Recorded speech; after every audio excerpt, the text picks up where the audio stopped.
የሶስት ቀን እሺ ሲሆን በቃ አንተ እንደዚህ ስላስጨነቀው እናንተ ሌላ ሀሳብ ስላነሳቸው አይሆንም። ሌላ ጊዜ ሆነ በቃ አንቺ ሌላ ጊዜማ አየረው እኮ ከኔ ጋር ይሁን የሆነ ነገር ስልመሽ ሰማሽ አሰረጋቂ ይሁን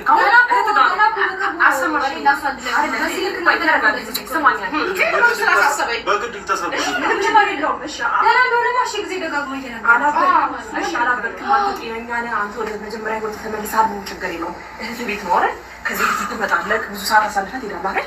ስለዚህ ዳኒ ሁላችንም ግፍት እንድናገኝ እዚህ ቁጭ በልና ሎሌ ይመጣል። እዚህ ጥሩ ጊዜ አሳልፈን እኔ ከፈለክ ሄድልሃለሁ። ቢያንስ ለሶስት ቀን እህት ጋር ተቀመጥ። ይሄ ከባድ ነገር ነው። እሺ ለምን እህቱ ጋር ሁሉ አይቀመጥም? ዳኒ ስጋው ሆናል። ምንም ያሳስብና የሚያሰጋ ነገር የለም። ጭራሽ የለም። ችግር አለው። አይዞሽ ችግር የለውም።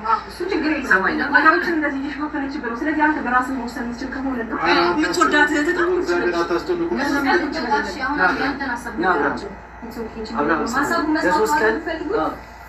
ሩታ አንቺ ለገቡና አንድ ሀሳቡን እንገር አንቺ ጋር